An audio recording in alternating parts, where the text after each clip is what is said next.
sponsors. Assalamu alaikum. Peace be upon all of you guys, our viewers. We have an amazing two guests today from the new show that has been airing on PBS. It's called The Great Muslim American Road Trip. We have Sebastian and we have Mona with us today. How are you guys doing? Peace be upon you. Assalamu alaikum. Alaikum salam. It's good to be with you. Yeah. Thanks for having us. Yes. So now, at the time of this recording of the video, we have only a couple of episodes so far. So I'm, in the second episode right now, and I'm really excited. The first episode was really, well, there was a lot of things that hit me. One, well shot cinematic. Two, we had really good hosts that really were engaging, and that's who we're talking to today. So I want to ask you, the filming is done. What is your overall thoughts of the process of making the series? Alhamdulillah. Bismillah. We spent a long time, thinking about the show, praying about it, and talking with the director, Alex Cronemer from Unity Productions Foundation before we started. Just to make sure that his intentions were really in line with ours, that he's kind of a known entity with the films he's made and his projects. We spent a long time just making sure things were lined up. I think a lot of us cringe when we hear the words reality television, and with good reason. And we just wanted to make sure it wasn't going to fall into the realm of most reality TV. But we really had this idea for a kind of a two-part show. One was to showcase this sort of personal journey and this trip that Mona and I took as a couple in a part of America we didn't know very much about. And then the second part was this opportunity to meet people along the way and spend time in these unlikely places along this American highway. And as those two things came together, we felt better and better about the show. And I'll let viewers decide what they think of the finished product, but that was at least the intention that went into it. Yeah, I mean, I'm a viewer, and I really had a lot of really good moments.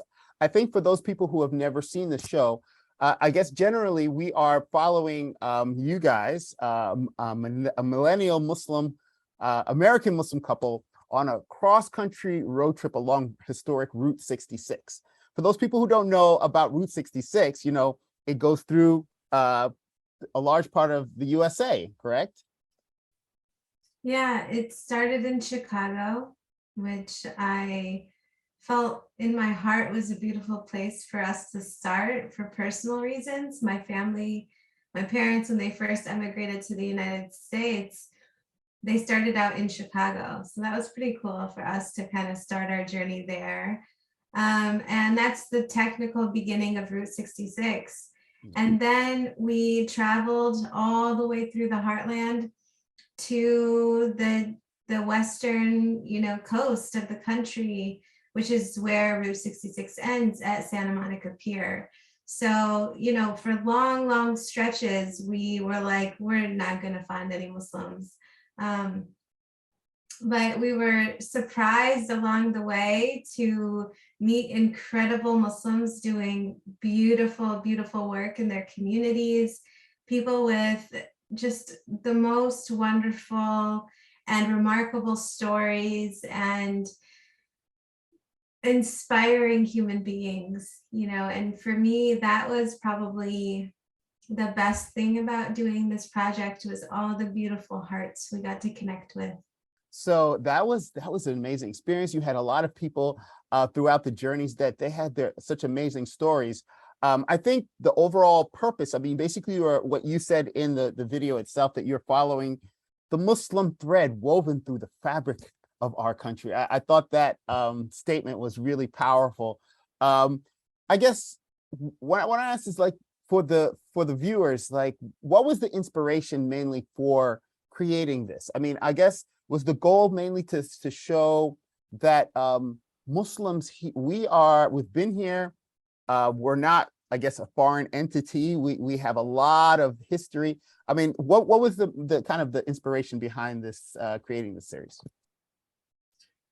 You know, we talked a lot about that, and you know, we sort of chafed at the idea that this show was meant to humanize anybody, humanizing Muslims. I think if you start from that premise, then you're making Muslims not human, and then you somehow have to do all this work to make us human. Yeah. So that wasn't really our goal. It was really to hear stories, to get, as Mona was saying, kind of strip back some of the layers. I mean, I've been shocked by people who I thought knew something about Islam and how moved and surprised they were to learn about Muslim history. You know, I kind of took some of that for granted.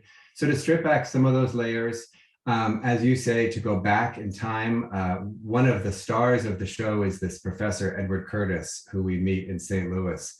And he came off the heels of meeting Professor Kamau in Springfield, Illinois. And I feel like these two gentlemen really anchored us in bringing our conception of when Muslims came to this country further and further and further back in time, right? So Professor Kamau tells us that a significant number of the enslaved and kidnapped Africans in the early 1600s were in fact Muslims, and that a significant number of those folks held on to their faith, right? And it's their great, great, great granddaughters and grandsons who are still practicing today.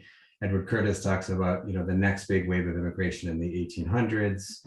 And then we get to the far western corner of New Mexico when we hear about likely the first African and the first Muslim to come to this country. Yes.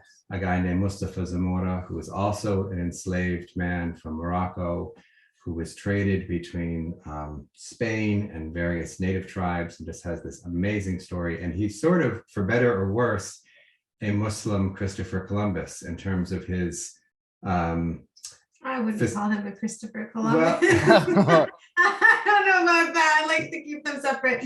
Mustafa Zamuri was an enslaved African who was forcibly brought to this land and was enslaved then by native tribes, and then you know, found his own freedom, like took his own freedom and started traveling across the country and became kind of a mythic, you know, folklore, almost like a creature in Native American tribal history, so much so that they passed down the story through the generations to the point that we now have this cemented oral history of a Muslim African named Mustafa Zamuri who spoke native indigenous tribal languages. And this is before, this is like in the early 1500s. Yeah. So this is before America was even a concept in the hearts of any Anglo-Saxons. And one of the great things you get to see in the show is Mona and I disagreeing about things. So this is very well, emblematic. That's what I want to bring up now. So one of the special moments I think of the series is the chemistry between you two, and some of the moments that you have, the personal moments that you have, and I think that's one thing that was very special. And you know, I wanted to talk a little bit about that. How is it working, you know, with your spouse on a documentary? As a married person myself, I'm sure that there's some ups and downs, you know, and yeah, just discuss that a little bit. You know, I'll tell you that one of the things that we appreciated about this project is we kind of got to be ourselves, right? Like Mona and I were not actors, we're not showmen, we're not trained hosts in any way. And there was this invitation to kind of, you know, yes, there are cameras in the car, and yes, there's a crew, and yes, it's a produced piece of art, but really there was this invitation to be ourselves. And we took that because we didn't want to show a varnished, you know, idea of who Muslims are, or a varnished idea of what a married couple is. That's why the whole show was interesting to us, is because we were just permitted to be ourselves. Yeah. And we didn't, you know, have to be so performative.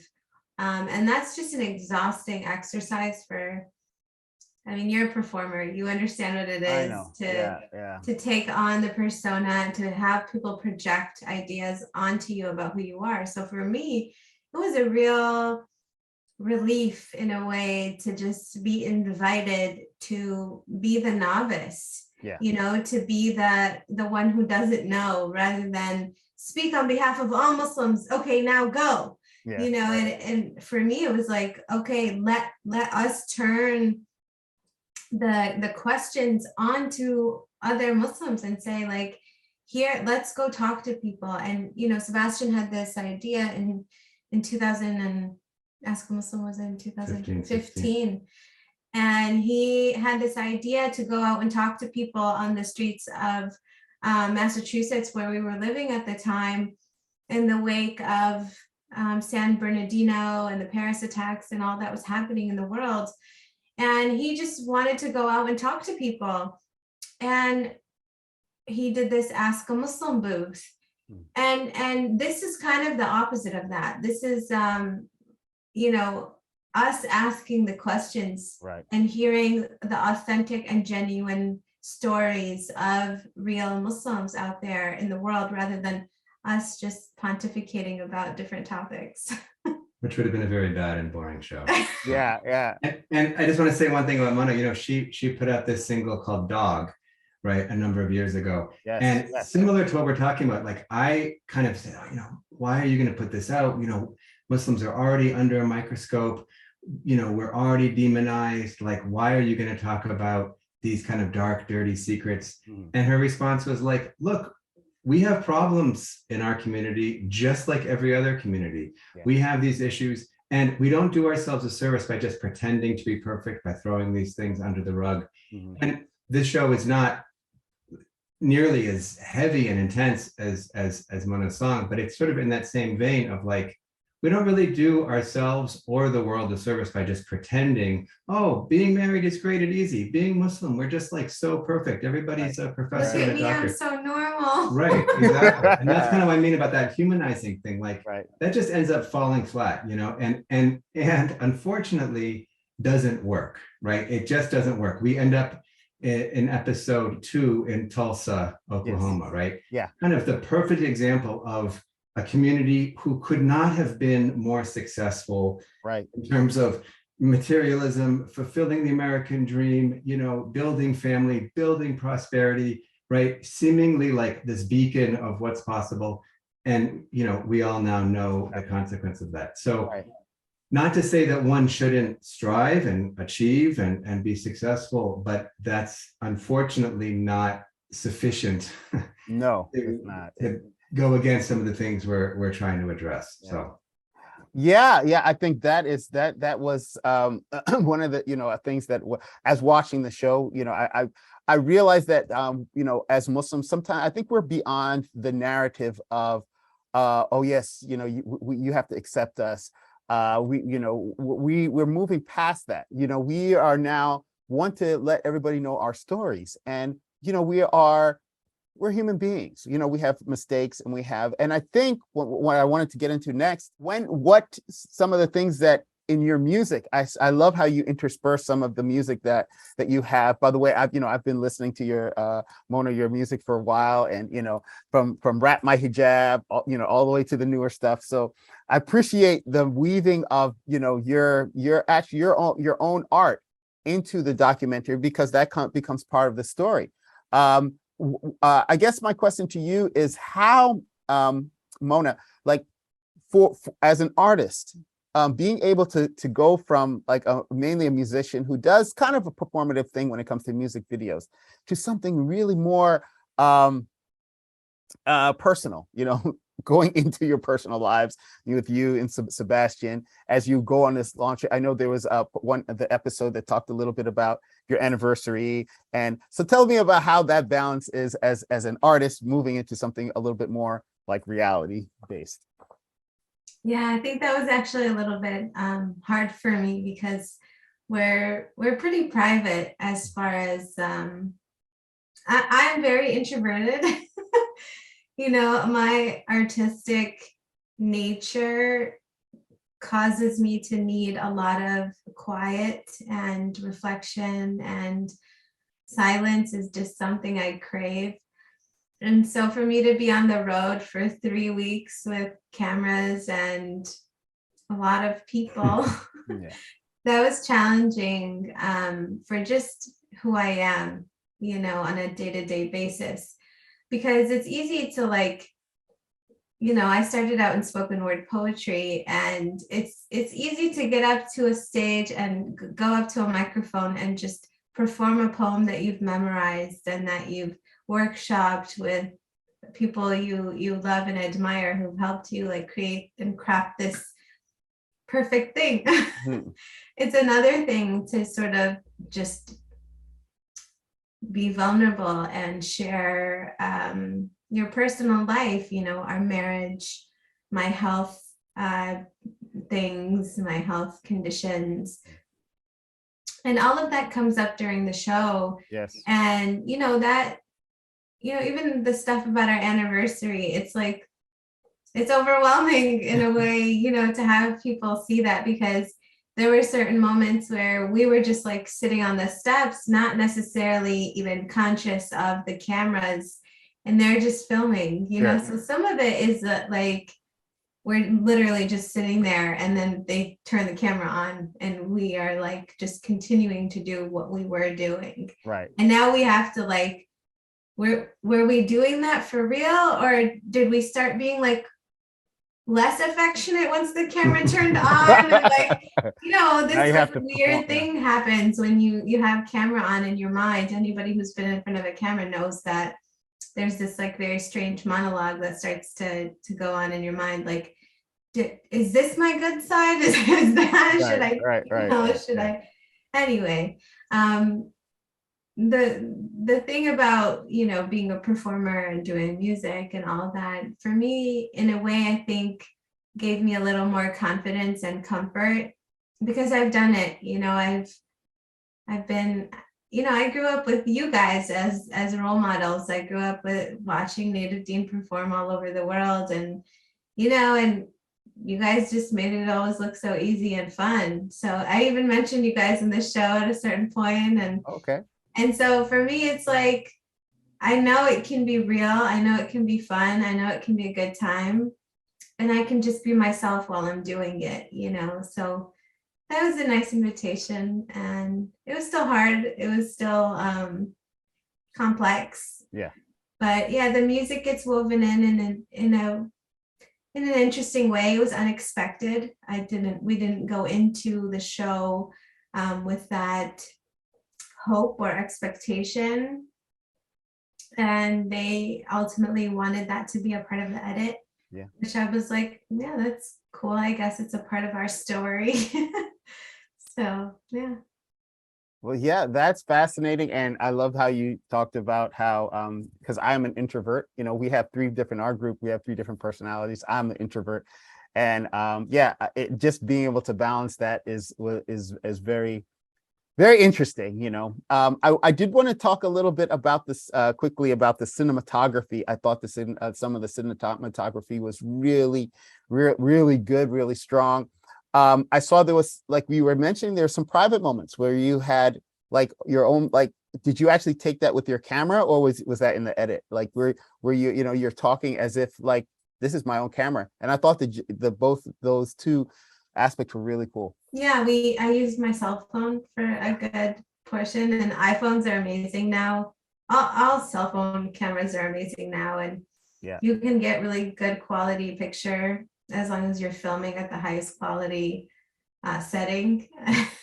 So that was cool to just see how advanced technology has got with these little handhelds. Yeah. And then there were moments where the cinematographer, the DP was actually Muslim, Hussam Abul-Majd. Yes. The Egyptian, cinematographer, an incredible person to work with. He made it easy because he wasn't like, you know, he was just chill and really interested in like what he was doing and making his work perfect and beautiful. And he was like, you guys just keep doing what you're doing. You know, it was never like, okay, now, you know, it was never awkward or weird. It was always so wonderful to work with him. So it's always nice to work with Muslims. Yeah. Well, what I want to ask this to you, Sebastian. Obviously, Mona, she's been in with her music videos in front of the camera. For you, was this something completely new, or have you had this experience being behind the camera and that type of thing? Oh, totally new, completely new. Yeah, and I like I said at the outset, I had a lot of reservation about doing it. Interestingly, I'm the extroverted person in this marriage. I'm very gregarious. I love talking to people. Mona's just like, you go do your thing. We had a neighbor stop by yesterday and they just kept talking. I was like, okay, bye. My wife. That's every single day. Yeah. Me and my boys. But I think I had more reservations about this, maybe because of Mona's experience doing videos, performing, and all these things. So yeah, no, definitely not in my wheelhouse at all. But again, like it felt easy. Like even just from day one, we just kind of had fun with it. I don't think we overthought it. Now that it's all done, I'm like, oh my God, did we do a good job? And are we representing our people right? And my mom proud? Is Mona's mom happy? Now that it's over and it's too late, of course, my mind is spinning. But at the moment, we didn't overthink it. We didn't get too wrapped up in it. And Alex was a big part of that. Hussam, who Mona was mentioning, was a big part of that. And again, I think the idea going in and the intention and the kind of heart behind it also made that very easy. And frankly, like the people we met along the way, like it's kind of this personal journey, like Mona and I taking this trip, but really like what energized us and kept it going were the people we met and their stories. And like, some of this gets caught on camera and some of it doesn't. We're like, we would just leave these places like, whoa. Sebastian has everybody's number and like still communicates with all of them. That's like, awesome. God, it was is in touch and has new best friends. And seriously, I want to do the trip again and like hang out, because it was just the people were doing, starting with Mariam Ali in Chicago, who's just this like powerhouse. And Mariam Muzaffar in Chicago also. Yeah. And yeah, we just at every step we're like, man, I kind of can't wait to get back home and implement and be inspired to like put this into practice in our own life. So anyway, those folks, kind of take us out of our marriage in a way, take us out of the car, literally take us out of our little moment and back out into the world. People like Edward Curtis and Dr. Kamal. So we're just kind of like, we just kind of went to this 3-week university class, as students, and we were just like so energized.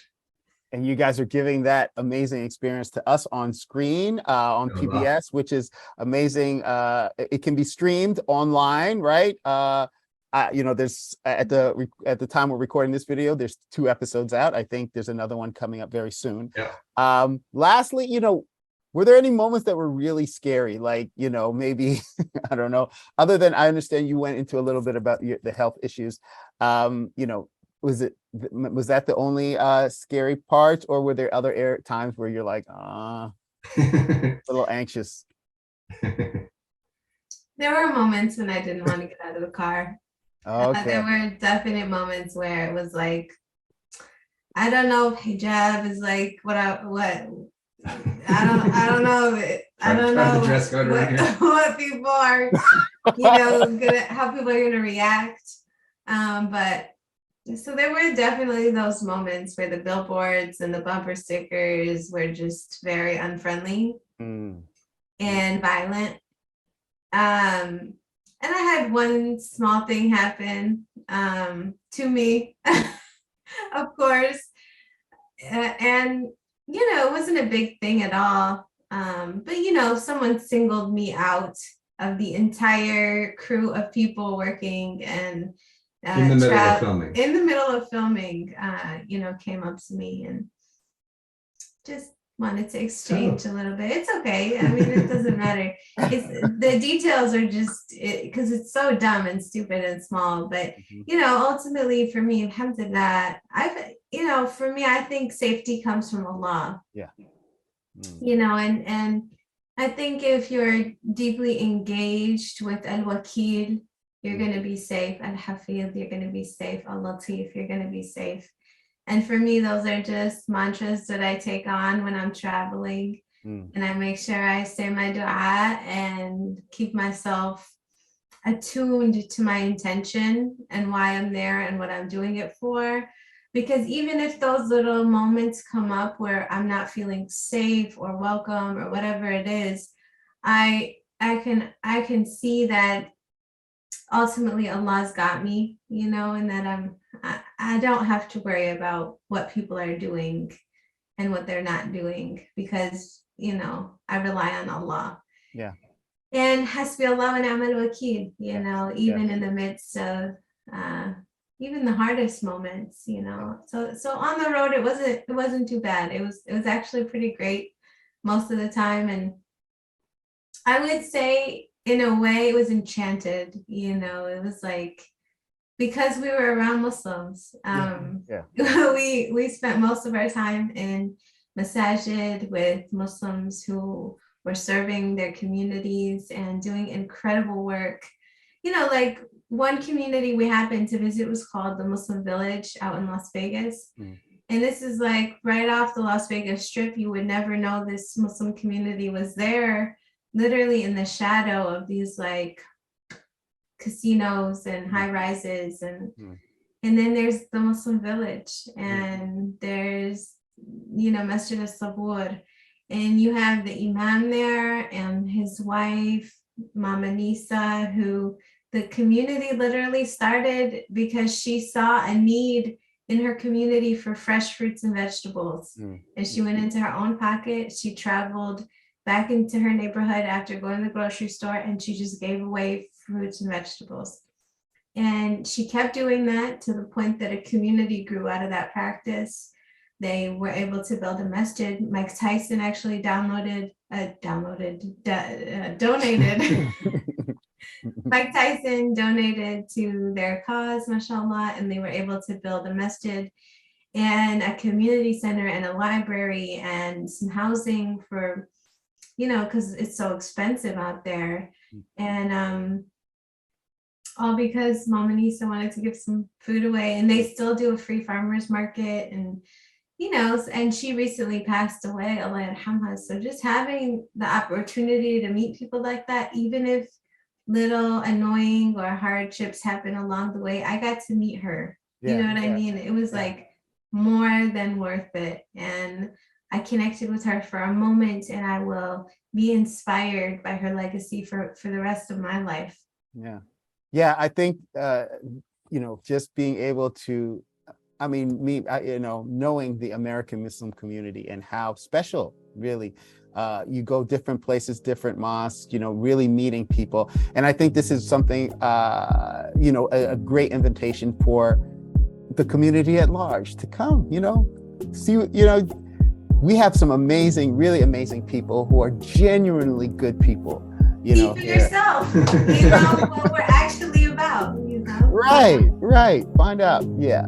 So thank you very much, Mona and Sebastian. I encourage everybody, to go watch the show, watch the series, go to PBS, support UPF. And of course, thank you guys very much for coming on DeenTV to talk about such an amazing work. And we hope to hear from you again in the future. Inshallah. Likewise, we're looking forward to the album, inshallah. Yes. Inshallah. Thank you so much for having us on. We appreciate it. Thank you. This DeenTV video was made possible in part by Islamic Relief USA, working together for a better world, by Guidance Residential, the #1 Islamic home financer in the US, and by Recycle Processes Incorporated.